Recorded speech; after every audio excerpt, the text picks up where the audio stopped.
Hey everyone, welcome to the Not a Lonely Coffee Break podcast. We are your hosts. I'm Maddie. And I'm Meaghan. We're a podcast about coffee and work, but make it queer. Oh, speaking of queer, Mhm. have you listened to watch the music video for anything connected to Lady Gaga's new song? I have. I have. I like it. I think it kind of goes back to her original pop roots in some Uh-huh. ways, which I really like that. I mean, I Mm-hmm. like her classics and stuff like that, but I'm more of a throw me in the club pop vibe person. So, Mm-hmm. yeah, I'm feeling it.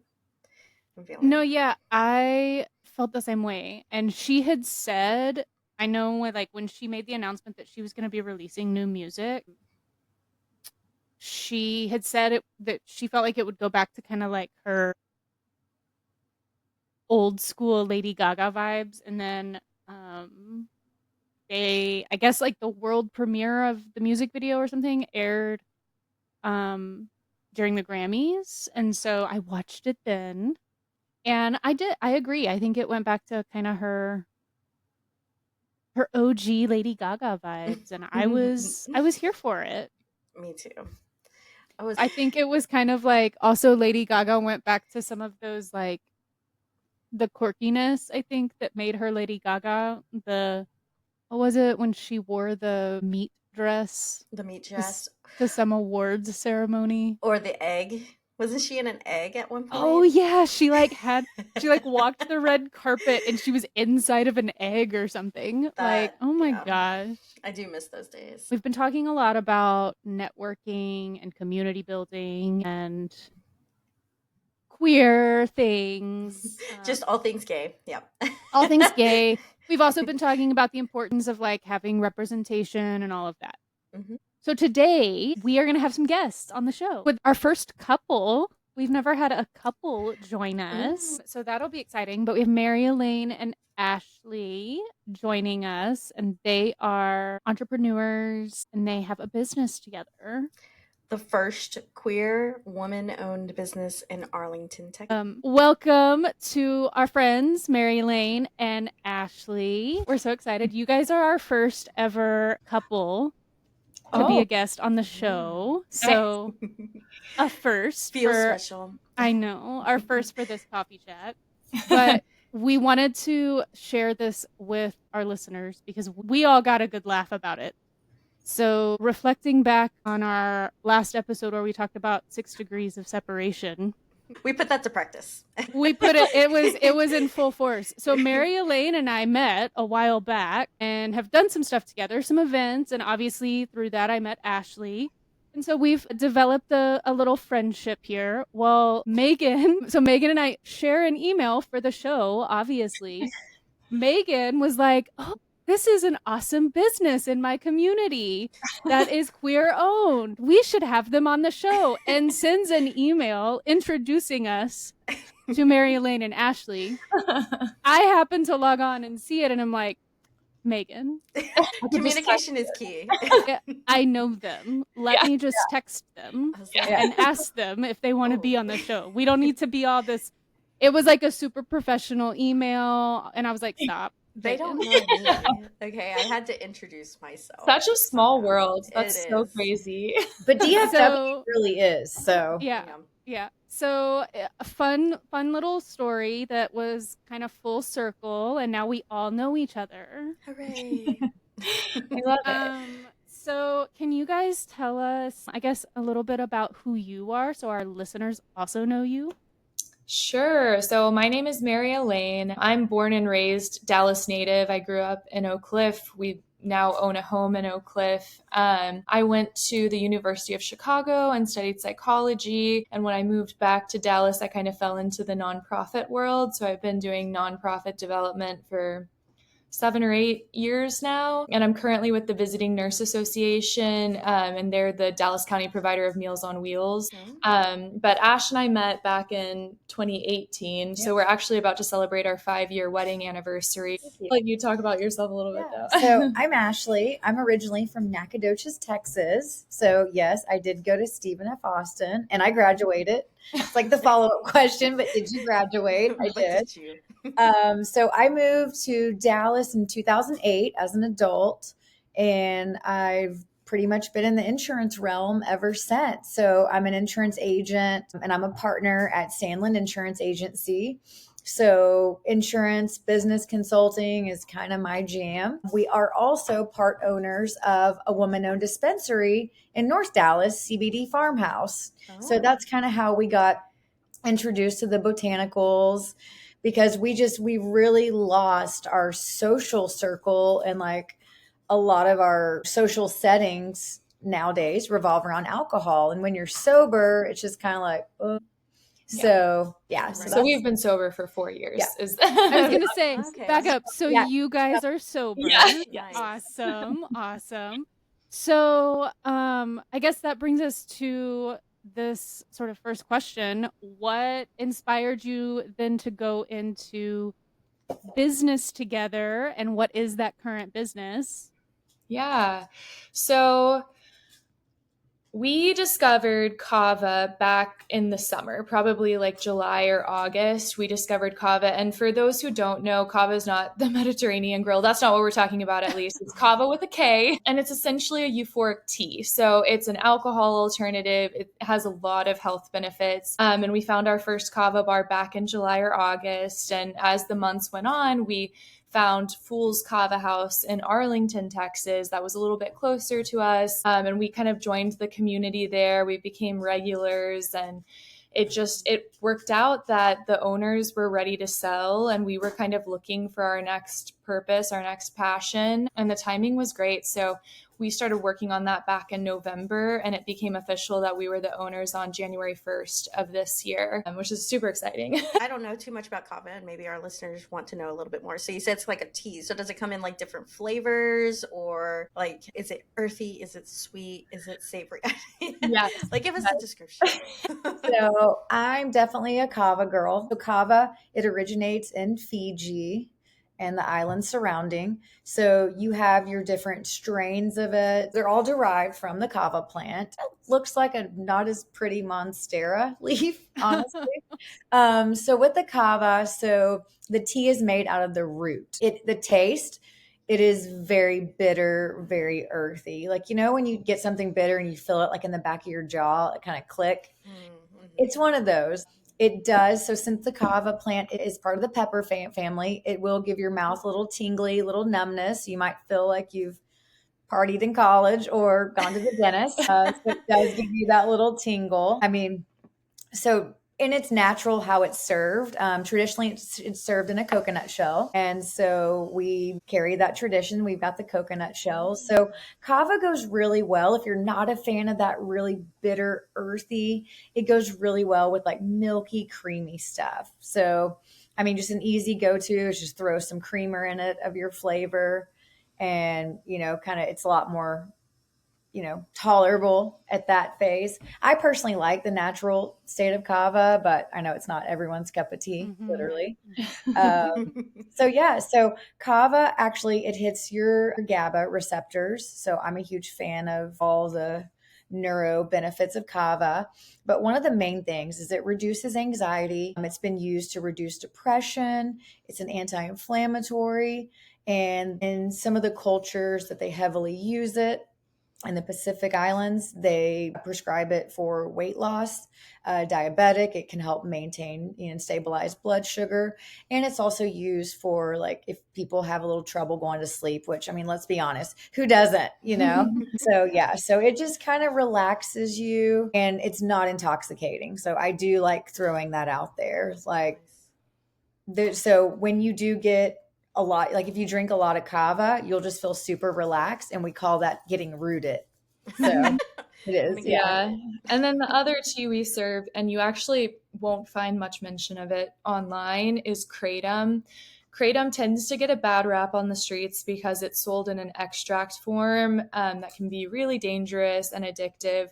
That's not what we serve. We just serve the loose leaf version of Kratom. So there are different strains of Kratom based on when the leaves are harvested. It originates in Indonesia, but we have red, which is a relaxing strain. We have white for stimulation and energy. And then we have green, which is kind of in between and just a euphoric strain. I'm more of a Kratom girl. It tastes more just like a bitter, unsweet tea. It's a little more palatable than kava. And it tends to go really well with like fruit juices and stuff. So I'm actually sipping on a little bit of Kratom mixed with lemonade. And it is kind of like an Arnold Palmer.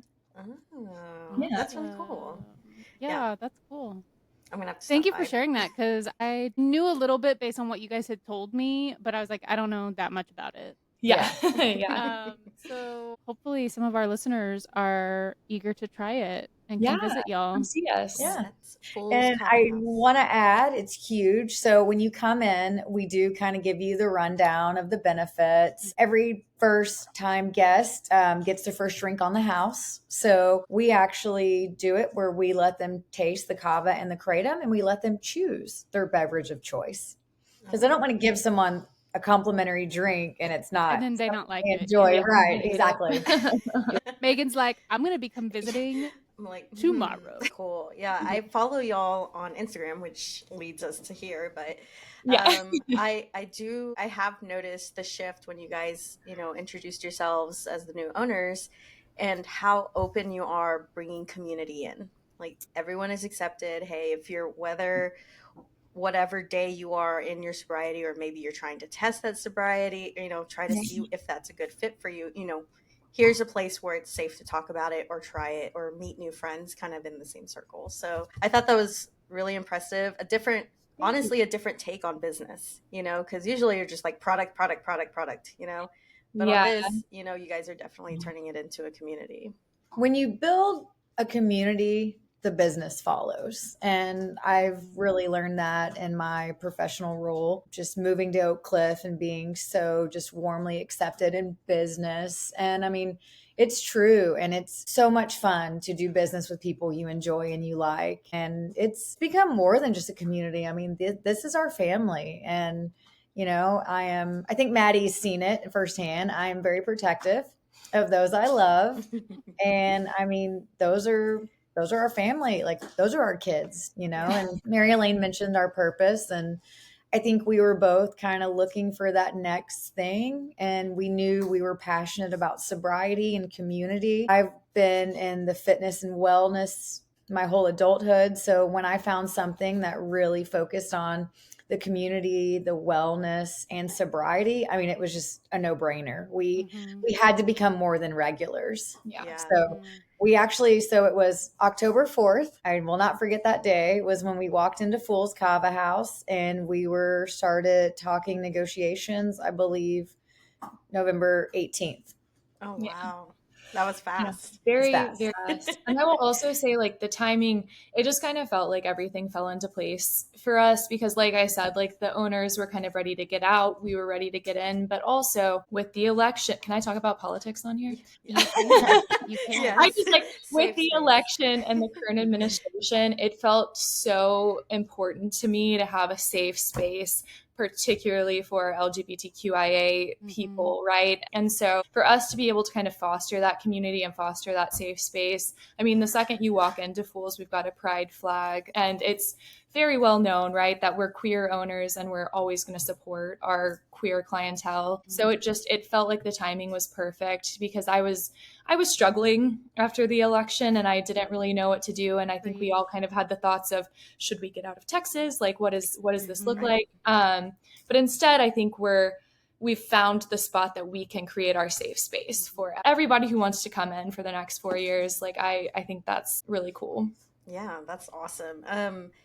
I mean, and there's not a lot of places like that, right? And I feel like, especially, well, for me, I mean, a lot of the places that I do feel safe are the queer bars, right? And like, but I'm not always looking to drink all the time or, get into that kind of mindset. So I really love that you guys have this more, natural approach that you don't have to like go out and just party just to feel home, right? Right. Yeah. So yeah, good for y'all. That's awesome. Thank you. So, being married and being involved in a business together, how do you guys navigate that sort of balance between business partners and business things, personal life? I'll be honest that I'm not sure we figured it out. No. We've only technically owned it for a month, right? Right. And I think, we've had to have conversations about that, about just like boundaries and making sure that we're setting aside time for each other, setting aside time for our fur family. We have 3 dogs. And it can be a 15-hour day up there on the weekends, sometimes just, managing people and taking care of things. So we have to be incredibly intentional right now about scheduling date nights and scheduling time at home. And I'm not saying that we figured it all out, No. but we are very aware of. I think that's probably the first thing, is at least being aware that there might be some needed conversations, and like it's not like, yeah, we're just jumping right into it and we'll figure it out, but it's making sure that you're aware and mindful that this could come up at some point. Yes. Yes, exactly. And I mean, right, Ash and I got sober together, so we've gone through struggles together and we've figured out a lot of things, and I think our communication has grown so much in the past 5 years. So I'm confident that we keep that open line of communication and expressing our needs to each other, and we're going to find that balance. Yeah. It's weird because I talk to a lot of people and they're like, y'all are so busy. Like, you're always doing something. And people say, how do you do it? Y'all don't look miserable. And it just, when you really like, we are so fortunate. Like, our day jobs, call it, if you will, we're so grateful. Like, we've got such amazing, environments there and leaders, and it just, so doing something you love, even though I am tired, it's so worth it, and it ignites it to where you keep going, and you are able to do it without getting too cranky. Yeah, just finding that balance between, well, I mean, and for y'all, it's like almost self-care too, right? Like, I need some home cooked meals, or like some quiet time, or like you said, scheduling a date night. I know it, like for me, when I first heard that, because that's something that I do, but when I first heard that, I was like, what the hell? Like, let's schedule a date night. But no, I think that that's perfectly fine, because if you're really passionate about something, and you want to like put a lot of energy and passion towards it, I mean, it's okay to, like, just like we schedule time for our passionate hobbies or whatnot, or our passionate, jobs, we have to schedule time for our loved ones as well. So that's not out of the ordinary at all. Yeah. No, so I mean, have you guys found like any struggles like coming into the business, like how, like coming in as a queer woman couple coming into the business space? Have you guys had any, like, especially right now, have you guys, how have you dealt with it, if anyone has treated you negatively? We've had 2 comments. Yeah, the only directly discriminatory thing has been a couple of people have commented on our like social media posts where we're talking about being queer owned, which is not surprising. You've got the keyboard warriors who are going to hide behind their computer. They don't even live here. Like, it's just like you shouldn't even go here. Like, yeah. So the fortunate thing is, like, a lot of this community was built before we took ownership, and it was already a very queer, inclusive space. So our clientele, is super supportive and super inclusive. And I've not to say, I'm sure that we'll have struggles down the road with this, right? Especially with the new administration. But as of right now, we really haven't seen too much, which has been good. Nice. Yeah, that's good. I think that also reflects a lot in our community too. Like, knowing that, a lot that we see on social media, or like people who flare up a lot of things, may over exaggerate, but like when you're in a certain community, there are people that do want to protect, home. So hopefully that continues for y'all. Yeah. And as a protector, I mean, I've learned how to diplomatically protect, and I will stand in front of any of our staff, any of our, regulars that have become family. I mean, and we knew that coming into it. So, I mean, it's not going to be easy, but I think we're well equipped. We have all the tools and the people that support us. So, you can't be worried about it. Yeah. And I will say, like, one of the things, I mean, I'm sure y'all know just from going to a normal bar, is you do have some predatory behavior in those environments. And I will say that that still can happen in the kava setting, even without alcohol. And so I think one of the, I mean, we just stand so strong on our morals and our values that everyone should feel safe and protected and not be uncomfortable. One of our kava tenders actually put it really beautifully, and he said this is people's third space. So you have your home, you have your work, this is your third space, where you hang out. And so I think one of the struggles and one of the things we're having to kind of learn about is how to protect that space and how to do that delicately and tactfully, but also just stand on business. Like, that behavior is just not allowed in our space. Right. Everyone should feel welcome and comfortable. Yeah. That's awesome. Love that. Inclusivity. Yeah. Woohoo. Yes, for the win. I'm curious, and I thought of this because Mary Elaine, you posted something shortly after the election that I was like, oh my gosh, I can't even imagine. What kind of, I guess, advice or suggestions are you guys providing to your community to help someone not lose their sobriety during all of this time, right? We might have some listeners out there or even people that we know that might be really struggling, and they could be putting in all the work but still struggling. So what are some tips or advice you guys have for them? Well, the first thing I would say is we just started up a recovery group that meets at Fools every Thursday. It's called Rooted in Recovery, which is kind of a cute kava thing. It's a theme. Exactly, yeah. And it's not AA. It's nothing like that. You don't have to be sober to join this group. Maybe you're just sober curious and you just want to talk to people who are on that journey.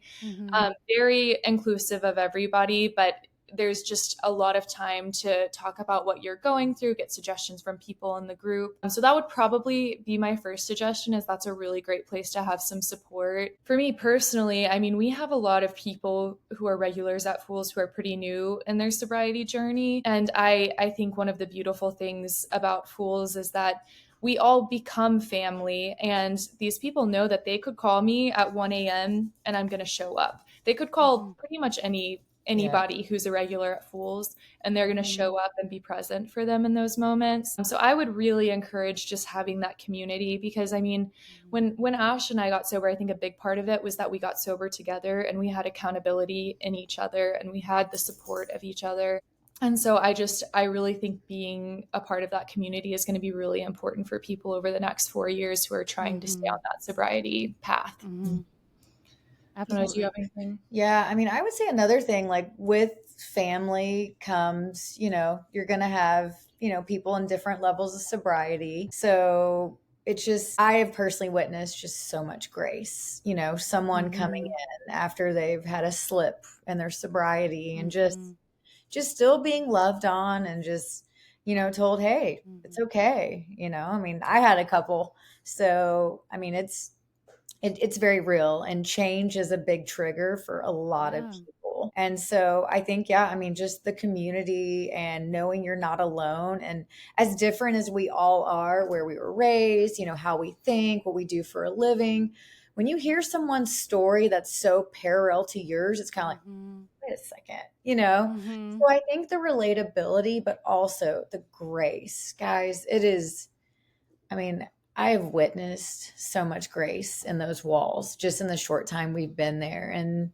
that's why we did it, because, everyone needs that support and you need that grace, because I mean, shame is what puts all of us, kind of back in that bad tailspin too. So, and that's what a lot of, unfortunately, that's what it used to be a lot of. It's like you didn't have the support. You had the shame and you're better than that. So I think sobriety's really come a long way. And I actually heard the other day that DFW has been one of the fastest growing sober cities in the US. Wow. So in terms of business, in terms of alcohol alternative availability at restaurants. So that made me so proud of our city. Yeah, that is awesome. I'll be sure, I have some loved ones that, have done some really good work in staying sober. And I know that having community and loved ones there, just to be an ear, not even like to say anything, right? Is just Yeah. to know that someone is there is so important. So what you guys do is amazing. Thank you. Thank you. Well, I think Meaghan and I have talked about building community a couple of times since the election and before the election. Yeah. And so I think what you guys said applies not just within the sober community, but in all of our communities. We all need people right now. Yeah. And so I think when Meaghan and I saw that you guys were starting this Rooted in Recovery, Yeah. that's kind of what perked our attention, because we were like, oh, that's community building. Look at Yeah. that. A place for queer people Yeah. who might be sober as well. Yeah. Yeah. And like alcoholism doesn't discriminate. So you have people who would never, under any other circumstances, Right. meet that are in this group together, and they're bonding over these shared experiences, which is just such a beautiful thing to see. No, absolutely. I agree. I think a lot of these spaces intersect people that would maybe not really know each other in other times. And it's like our journey through recovery that brings us together. So I love that. Thank you guys so much for joining us and sharing a little bit about your journey, and so much fun. I love it. So fun. Thank y'all. Listeners, we will make sure to tag Fools Kava House on social media so you can make sure you are following them and be aware of all of the things they have going on. You can find them on Instagram? Where else can we find you? Facebook, LinkedIn. We have a website. Just type in Fools Kava House in Google and you'll hit all of ours. Perfect. So you can check them out on whatever platform you are using. Well, that was a blast. I had a great time. It was so much fun. It was so nice. I love having guests. It makes me feel like we have friends and community. I know. No, it was really cool to hear just to learn more about it, because even though I know them, I haven't had a chance to actually talk with them about Fools Kava House. So it was really cool to just hear more about it and what led them to it. And they really hit the ground running, to be honest. I know, yeah. Just took off with it, made it into something really awesome. So that was really cool. Yeah. And I just think it's just so it's so needed right now to have women-owned businesses, queer-owned businesses who aren't afraid, who aren't going to be like, no, we're going to shut our doors.